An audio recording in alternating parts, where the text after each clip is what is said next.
If the angle of depression of an object from a 75 metre height tower is 30 degree, then the distance of the object from the tower is. देखो हिंदी में समझ लेते एक बार question क्या है हमारे पास।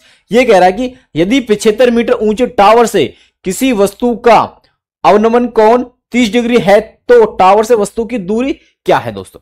अब देखो हमारे पास क्वेश्चन क्या है, ये कह रहा है कि एक टावर है जिसकी हाइट क्या हुई 75 मीटर और जिसका अवनमन कोण, अवनमन कोण मतलब जो ऊपर से जब हम देखते हैं भाई, यानी हमारे पास जो ये ऊपर से जो ये एंगल बनेगा ना, ये हमारे पास क्या है 30 डिग्री भाई। एलिवेशन नीचे से देखने पर और डिप्रेशन ऊपर से देखने पर जो एंगल बनता।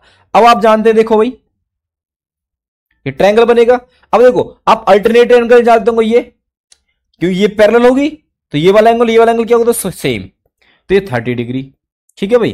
और हमसे पूछ क्या रहा है, तो टावर से वस्तु की दूरी, तो वस्तु यहां पर रखी है तो ये डिस्टेंस पूछ रहा हमसे, यहां से लेके यहां बोल, ये ए है, ये बी है और ये सी है। हमसे पूछ रहा बीसी, क्या पूछ रहा भाई बीसी।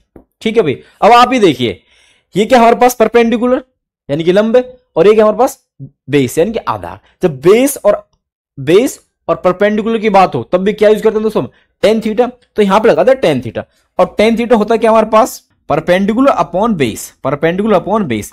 अब हमारे पास एंगल क्या भाई 30 डिग्री यानी टेन 30, परपेंडिकुलर यानी कि हाइट और टावर क्या हमारे पास 75,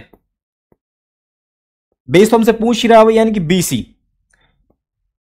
ठीक है भाई। अब देखो टेन 30 होता क्या भाई 1/√3, 1/√3 बराबर 75 बटे बीसी। हमको क्या चाहिए बीसी, तो क्रॉस मल्टीप्लाई कर लेंगे, यहां से हमारे पास आएगा बीसी बराबर 75√3, यानी कि हमारे पास जो वस्तु की दूरी है टावर से वो कितनी है 75√3, यानी ऑप्शन कौन सा सही है दोस्तों, सी एकदम बिल्कुल सही ऑप्शन दोस्तों। ठीक है, thank you all of you.